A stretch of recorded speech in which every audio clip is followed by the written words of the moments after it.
In the car accident, he instinctively protected his first love, forgetting that I was his girlfriend. Everyone, including him, thought I had lost my memory. He played along with my act of deep affection, unaware that I had already seen through his hypocrisy. Since he couldn't forget his first love, I'll make him remember forever losing me is the biggest regret of his life. Sophia, I slowly opened my eyes and saw a handsome face full of anxiety. It was my boyfriend, Ethan. His chin was covered with a stubble of blue-black, and his eyes were bloodshot. In the past, I would have felt heartbroken seeing him like this. Now, I just wanted to sneer. I tried to speak but realized I was wearing an oxygen mask and couldn't utter a word. Mr. Ethan, Miss Natalie refuses to eat. She says she only wants you to feed her. The voice of the caregiver came from the door. Ethan frowned, thought for a moment, waved to the caregiver, and pointed to me on the bed. You come here and take care of her. Sophia, rest assured, I'll be back soon. He said softly, reached out to touch my head, just like usual. I didn't respond, nor could I. He hurriedly left the ward with my blank expression. The caregiver aunt muttered as she walked over, what kind of person is he? Clearly, his girlfriend is more seriously injured. Girl, if you need anything, just tell me.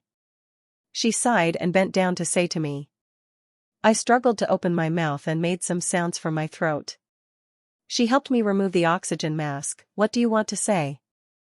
How long have I been unconscious? You've been asleep for a day. She shook her head. The three of you were in the same car. Mr. Ethan only had minor injuries, Miss Natalie had a fractured finger, and you were the most seriously injured. Besides multiple abrasions, you were unconscious for so long. The doctor said it was a concussion. I called my best friend who was traveling abroad. She immediately helped me find the best neurologist, her uncle, Dr. Henry. A concussion is neither light nor severe, I have to take responsibility for myself. Dr. Henry helped me change to a different ward and conducted further examinations. Sophia, you can be discharged after 2 more days of observation in the hospital. You're lucky, the baby is fine too. Just pay more attention to rest after you go back. Dr. Henry said kindly. What? I'm pregnant? My heart trembled. In the past, I would have jumped for joy. But now? You didn't know? Dr. Henry was also surprised. It's almost 2 months already. Please don't tell my boyfriend about this yet. When Ethan found out I was missing, it was already several hours later. He bombarded me with calls one after another. I wanted to turn off my phone but was afraid of missing my best friend's call. Seeing that I didn't answer, he started sending messages one after another. Sophia, where did you go? Why didn't you tell me? Sophia, what do you mean by not answering calls or replying to messages? You're not jealous of Natalie again, are you? Her hand is fractured, she can't eat, isn't it normal for me to take care of her? Can't you make things easier for me? I'm injured too, and I have to take care of both of you. It's already hard enough, and you still want to make a fuss. Look, that's how he is. Clearly entangled with Natalie, yet he insists on denying it. However, I have never caught any solid evidence of their affair. So he always says I'm being jealous and suspicious for no reason. In the end, he found me. Sophia, his eyes showed fatigue, I specially made fish soup for you at home. Don't be angry, okay? His attitude softened a lot. I stared at him blankly. Who are you? He frowned. Are you done yet? You're really funny. Who would eat something from a stranger? I turned my head away. Stop pretending, Sophia. He said angrily, this joke is not funny at all. Doctor, I shouted, this person is crazy, please get him out. Nurses came upon hearing this. Faced with my determination, his face turned pale. Finally, he opened his phone's photo album and showed our photos together to prove our relationship to the doctor. Typical selective amnesia. Dr. Henry put away his flashlight. The concussion caused by the car accident may lead to temporary memory loss, usually forgetting only the most traumatic parts. He looked meaningfully at Ethan, or the most painful person. My hand under the blanket clenched tightly. Dr. Henry was more cooperative than I imagined. Ethan's hand trembled. How interesting, this man who was always in control could also panic. Let the patient rest first. Dr. Henry patted his shoulder. The memory may slowly recover, don't stimulate her. When I was alone in the ward, I turned my head to look out the window. Raindrops slid down the glass, resembling the rain splashes on the windshield when the black SUV rolled over. The scenes before the car accident were vivid in my mind. Ethan and I accompanied his first love, Natalie, on an outing. Originally, I was sitting in the passenger seat, but he said Natalie got carsick and asked me to give her the passenger seat. He chatted and laughed with Natalie all the way, as if I didn't exist. The heavy rain on the mountain road came suddenly. When the tire slipped, I saw him unhesitatingly let go of the steering wheel and lean over to protect the passenger seat. In the last moment before losing consciousness, I was actually thinking, now it's good, I don't have to deceive myself anymore. Footsteps approached from the corridor, and I quickly closed my eyes. The situation is more complicated than imagined. It was the doctor's voice. The MRI shows no organic damage to the hippocampus. Her amnesia is likely a psychological defense mechanism. Because I didn't protect her? Ethan's voice was hoarse beyond recognition. More accurately, because you protected someone else. Presumably, Dr. Henry knew everything from my best friend. But it was not inappropriate for the doctor to say this, as even the caregiver aunt had heard about the details of the car accident. There was a silence. I held my breath. Will she recover? Maybe tomorrow, maybe never. Dr. Henry's footsteps faded away. I quietly opened my eyes and saw Ethan burying his face in his hands. His shoulders were trembling. Was he feeling guilty? The phone screen on the bedside lit up. It was a message from my best friend Chloe. How are you? That bitch actually posted on Facebook saying it's great to have someone protecting her, and that surviving a disaster will bring good fortune. I curled my lips. Very well. This game of amnesia has just begun. The next morning, Ethan came in with a bunch of white baby's breath, which I didn't like. I had told him in college. And now, he brought this bouquet to see his amnesiac girlfriend. Sophia, how are you feeling today? He approached. Still a bit dizzy. I said softly, my gaze falling on the figure behind him. Natalie walked in wearing nude high heels, her beige trench coat swaying elegantly. She looked well protected, not like someone who had just been in a car accident. Sophia, this is Natalie, my good friend. Ethan's Adam's apple bobbed. She's been very worried about you. I heard from Ethan that you don't remember anything?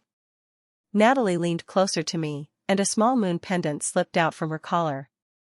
My pupils constricted. This was the one Ethan made in a handmade silver jewelry store in college, which he later said he lost. I pretended to be timid. Who are you? We've met before, at your home.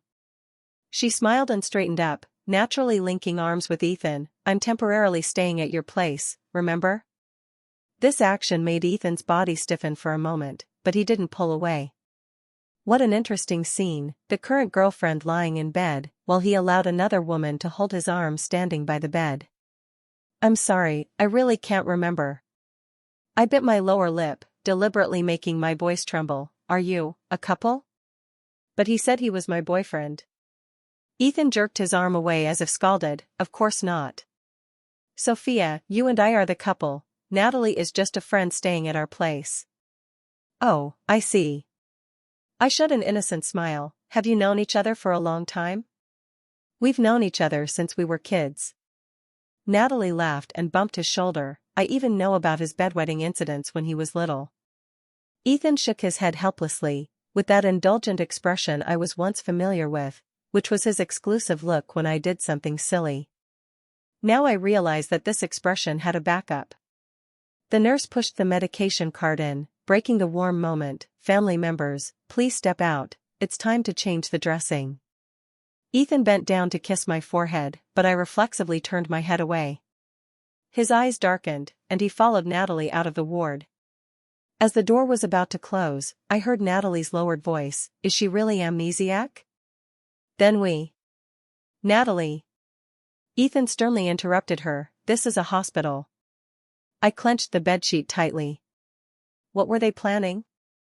I closed my eyes and let the memories pull me back to a month ago, the afternoon when Natalie first intruded into our lives. That day, when the doorbell rang, I was changing the sheets on the sofa bed in the study. Ethan rushed to open the door suspiciously fast. "Ethan bro." Natalie's voice was sweet as honey. She dropped her suitcase and jumped into his arms. I watched her fingers, painted with nude nail polish, linger on his back for at least 3 seconds. Ethan turned and saw me, unnaturally clearing his throat. "Sophia, this is Natalie." "Natalie, this is Sophia, whom I've mentioned to you." Mentioned. What a subtle word, as if I were just an insignificant footnote in his life. "Finally meeting you." Natalie extended her hand to me, her smile perfectly calculated. "Ethan bro always says you're very virtuous." I shook her hand and noticed the bracelet on her wrist, identical to the one Ethan brought back for me from his business trip to France last year. He said it was a limited edition, the only one in Paris. "Your room is ready." I pointed to the study, trying to keep my voice steady. As Natalie passed the bathroom, she suddenly exclaimed, "Oh my God, Ethan bro, you still keep this?" She picked up a blue whale-shaped soap dish from the shelf, the souvenir we bought at Universal Studios in Osaka. "I keep all the gifts you gave me." His voice was tenderly piercing. In the afternoon, Chloe called. "That first love is living in your house?" Her voice rose at least 8 degrees. "Sophia, are you crazy?" I bit my lip without speaking. I didn't want to, but I didn't want to have a falling out with Ethan over this. Chloe took a deep breath. "Listen, in college, Ethan and Natalie had an agreement that if they were both single at 30, they would get married. Do you know about this?" My chest felt like it had been hit hard, and my mind went blank. Ethan never mentioned this, and this year, he is 29. "Sophia, are you listening?" I forced myself to stay calm. That was probably just a joke when they were young. "A joke?" Chloe sneered. "When Natalie got married 2 years ago, Ethan drank until he had a gastric bleed." "Did he tell you about that?" I was silent. The memories were interrupted by the sound of the door opening. Ethan came in alone, holding a hospital bowl. "Where's Natalie?" I asked. "She went back first." He placed the bowl on the bedside table. "The doctor said you can start eating liquid food." I looked at him clumsily stirring the porridge and suddenly remembered the scene from the day before the car accident when the 3 of us had dinner together. He made seafood pasta, completely forgetting that I was allergic to shellfish. And the shrimp in Natalie's plate were all picked out by him one by one. The next morning, Ethan pushed the door open and said, "Natalie has found a place, but she needs to stay for another week before moving." He stared at me, seemingly trying to find something on my face. He probably thought I would be happy to hear this news, since I had complained to him many times since Natalie moved into our home. "Oh? She was living well at home, why suddenly move?" I said casually. "She said she's been occupying the study and is afraid of disturbing your writing," he said offhandedly. "She's just considerate of others. She stayed at my house for a month and only now thought of me. It's really laughable." 2 days later, I was also discharged. When I got home, Natalie was wearing my robe, juicing in the kitchen. Seeing us, she ran over with a cup. "Ethan bro, you're back." "Oh." Orange juice spilled on my shirt, cold and sticky. Ethan's first reaction was to hand Natalie a tissue to wipe her hands. I walked to the room while unbuttoning my shirt. Ethan seemed to realize something was wrong and quickly said, "Sophia, come and wipe yourself too." "No need," I said lightly. I felt his complicated gaze behind me. At dinner, Natalie suddenly suggested looking at old photos. She swiped through countless photos on her phone that I had never seen, Ethan and her with heads together at his graduation, her leaning on his shoulder in a cable car on a snowy mountain, and even, a close-up of their hands intertwined on a bed. This one was at a hot spring inn in Hokkaido. Natalie pointed to the last one, suddenly and covered her mouth. Sophia, don't misunderstand, we slept separately. Ethan stood up abruptly. Natalie, that's enough. Why are you yelling? Natalie's eyes instantly turned red. You said to help her recover her memory. I excused myself with a headache and went back to my room. The sound of water and Natalie's humming came from the bathroom.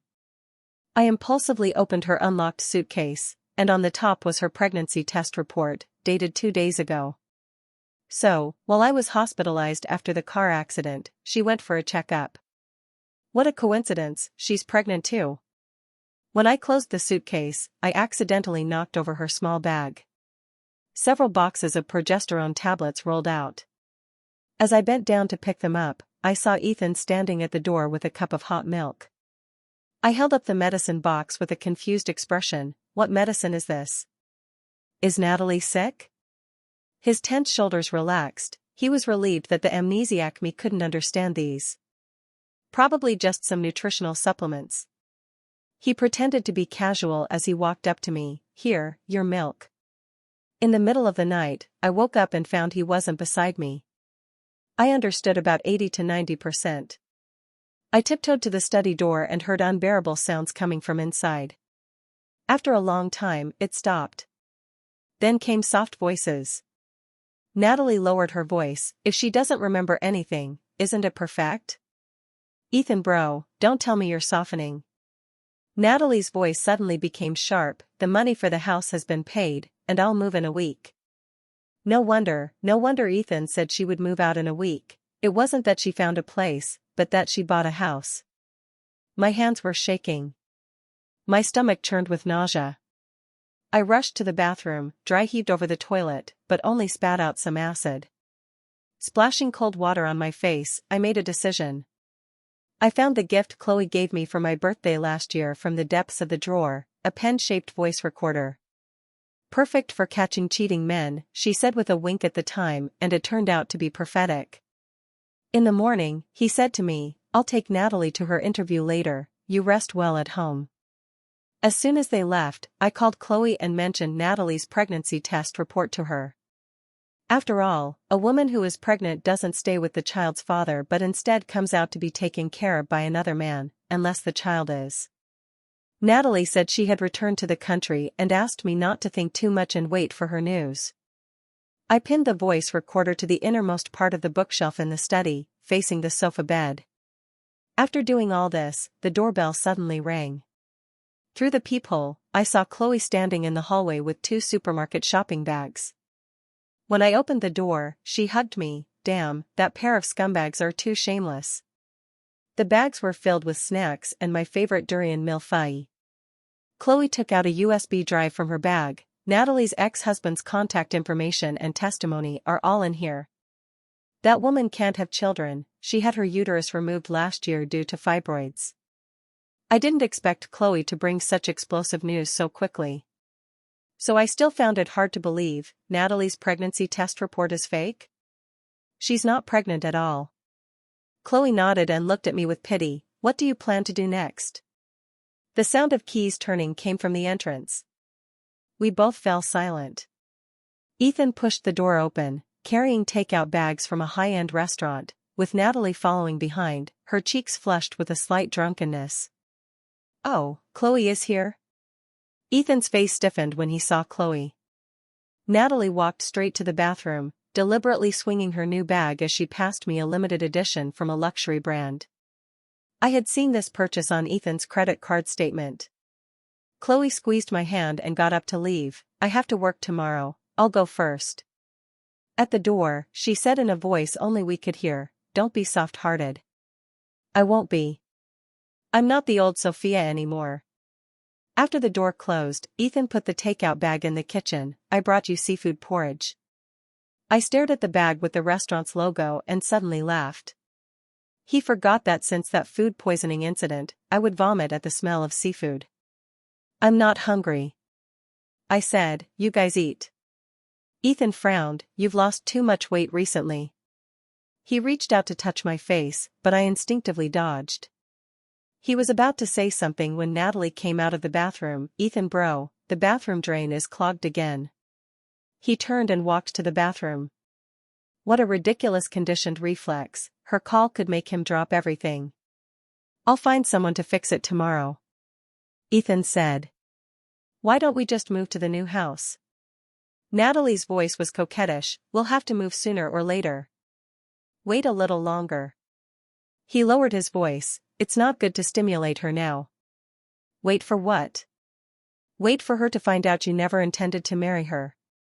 Natalie scoffed. "Those wedding planning drafts on her computer are so pathetic." I froze in place. "Last week, I did browse a few wedding websites, but I never told Ethan." "When did he see them? And how did he mock them with Natalie?" The bathroom door suddenly opened, and he saw me, his expression unnatural. "Natalie is drunk and talking nonsense." "Oh, I'm a bit tired, I'll go back to the room for a nap." I didn't give him a chance to explain and turned into the room. After closing the door, I immediately opened the monitoring app on my phone. The screen showed Ethan had just entered the study and was hugged from behind by Natalie. "Does she really not remember anything?" Natalie's voice came clearly through the recorder.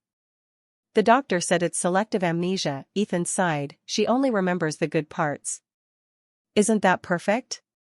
Natalie turned and straddled his lap. "Break up now, and she won't even resent you." "Wait a little longer," he said. "I feel bad breaking up now." "Wait for what?" "Wait for her to find out you never intended to fulfill the marriage promise." Natalie unbuttoned his collar. "Or wait for this hickey to fade?" Ethan suddenly lowered his voice. "Not here." Natalie laughed as she unbuckled his belt. "Just an amnesiac fool, what's there to fear?" I turned off the monitoring and backed up the video to the cloud. It started raining outside, the raindrops sliding down the glass, just like the day of the car accident. My phone vibrated. It was a message from my colleague Lucas. "How's your recovery? Can you work normally?" "The column is doing well." The editor-in-chief asked if you want to start an emotional column. "Readers want to know how you maintain the sweetness in your relationship."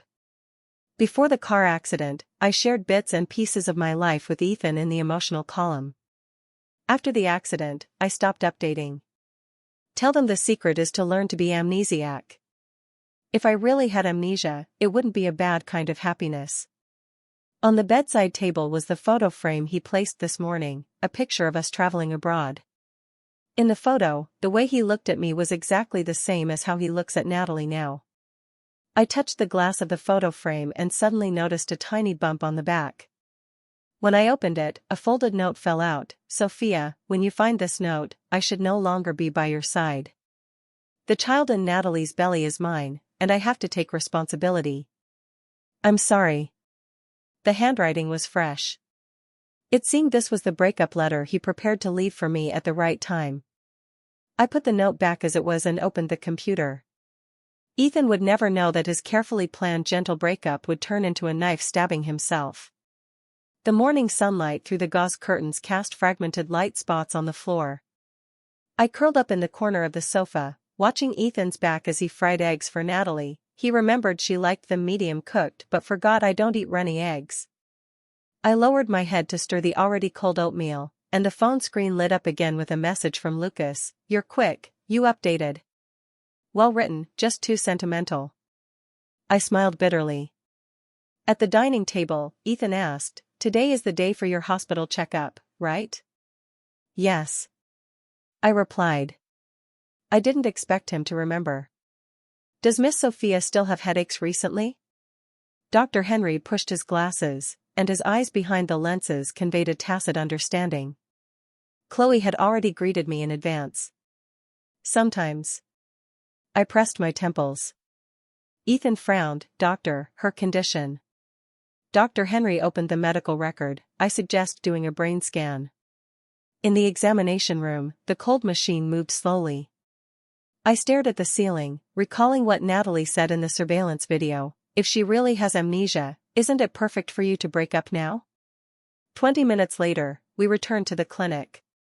Dr. Henry inserted the brain scan into the light box and pointed to the red circle at the hippocampus. "There is obvious trauma here, which can cause selective memory loss. Ethan stared at the red circle. Then, will she get better?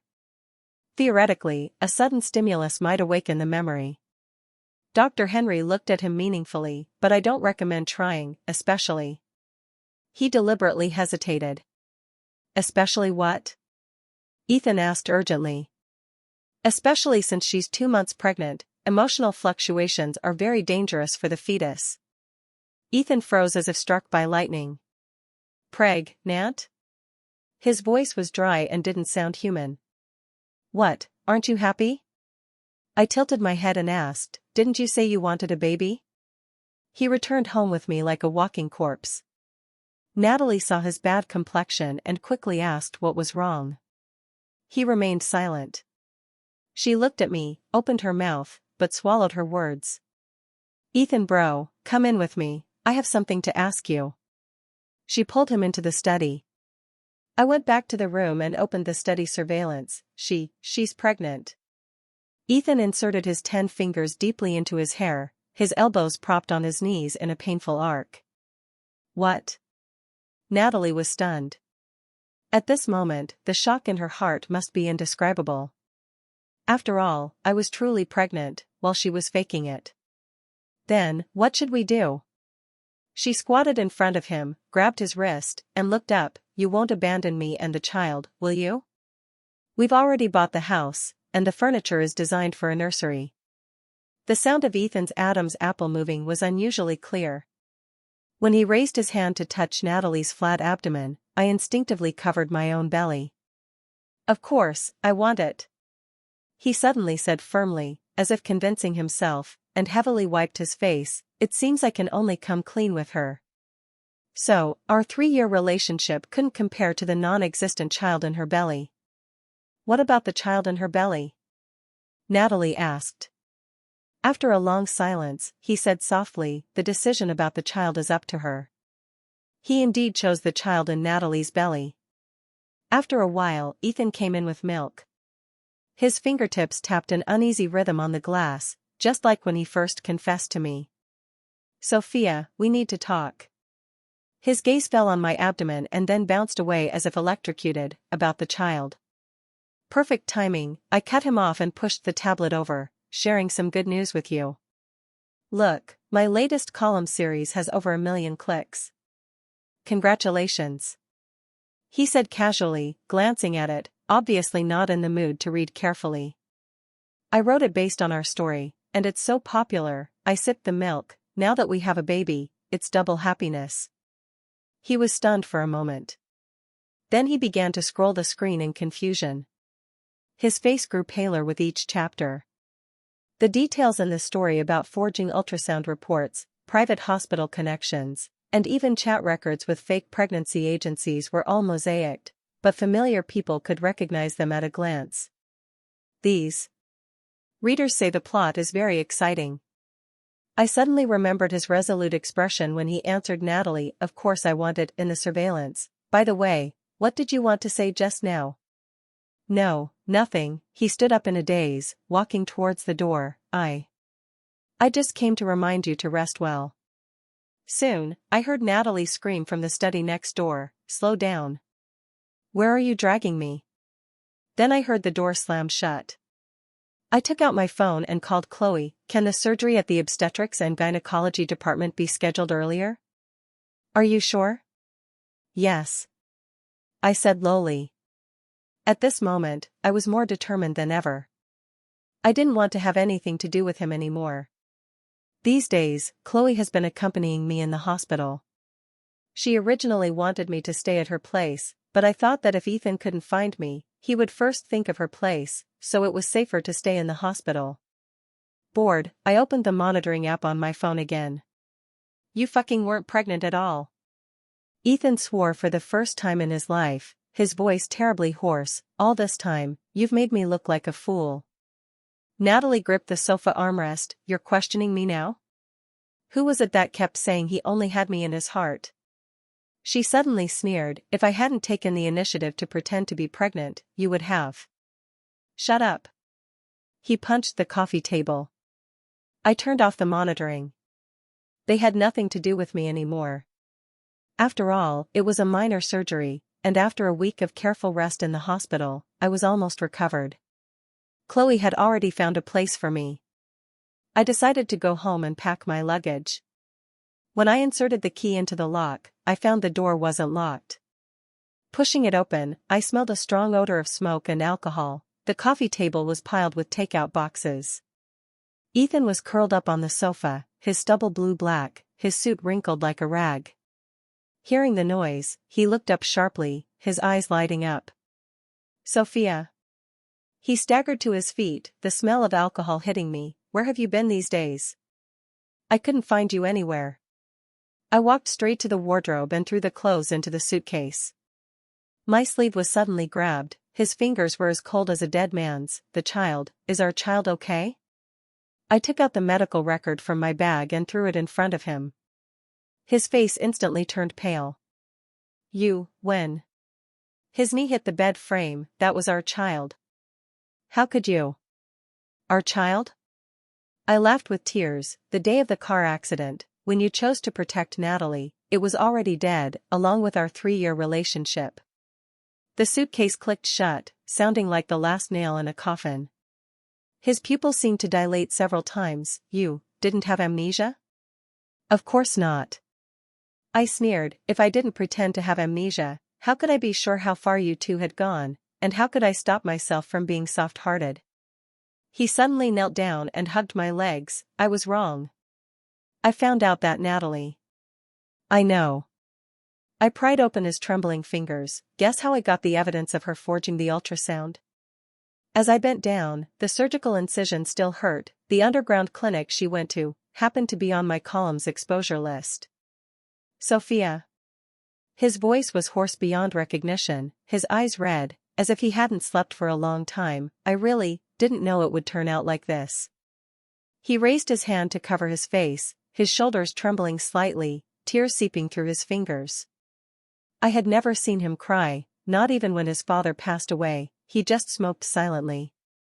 Now, he was kneeling there like a child who had made an irreversible mistake.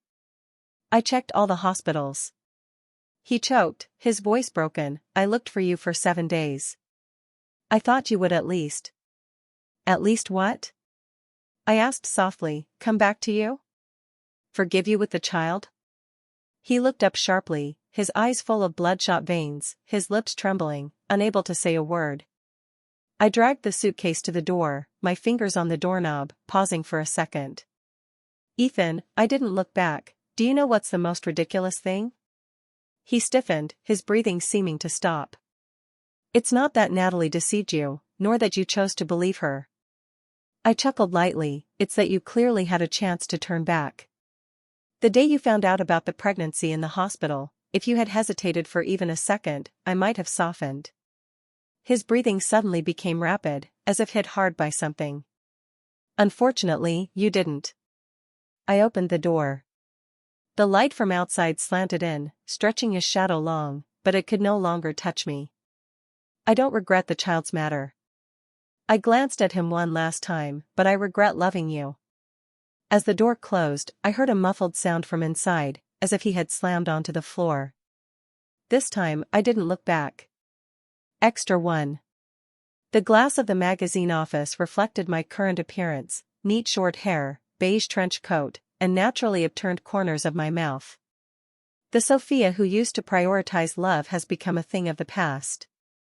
"Sister Sophia," the intern editor ran over, "a Mr. Ethan is waiting for you in the meeting room, saying he has an appointment for an interview."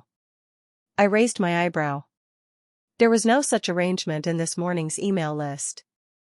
In the meeting room, Ethan's back was much thinner than the last time I saw him. When he turned around, I noticed that his once meticulously groomed sideburns had turned gray. "Sophia," his Adam's apple bobbed, "I bought your favorite milk tea from that shop."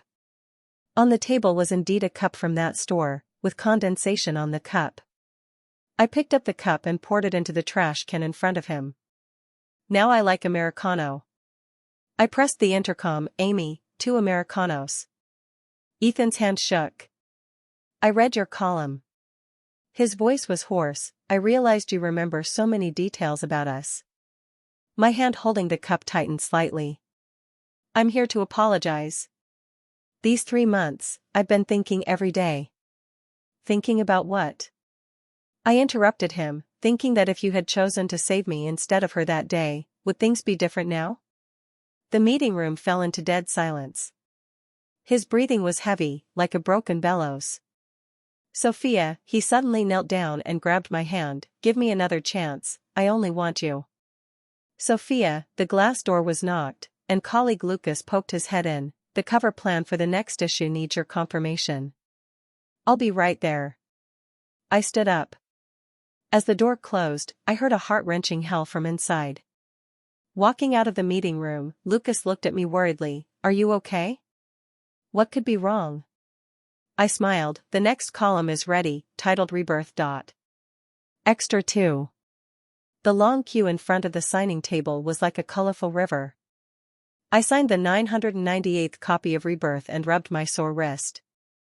Next. The staff called. A copy of Rebirth was pushed in front of me. I opened it to the title page and was about to sign when I paused. There was already a line written, to little son, I burned all the moonlight to understand what light is. I stared at the familiar signature, and 3 years ago, Ethan's message in my graduation album echoed in my ears, to my little son, may I always be your moon. I took a deep breath and wrote, the moonlight will extinguish, but the sun will always rise. Sophia. When I closed the book, a photo slipped out from the pages. It was me at 24 and Ethan at 26 standing in front of the window of the world, him putting a handmade moon necklace around my neck. On the back of the photo was a line of small words, for your reference, the villain in your next book should be smarter. Reader number 999". I looked around but didn't see him. Through the floor-to-ceiling window, a man in a gray trench coat was getting into a taxi, his back as thin as a withered leaf. The signing continued. When it was Lucas's turn, he magically produced an Americano from behind. Great writer, would you honor me with dinner? The coffee cup had a delicate paper ring, which unfolded to reveal a miniature deed, a purchase contract for a seaside villa, with the signature line blank. This is the writing location for your next book. His ears turned red. If you don't mind.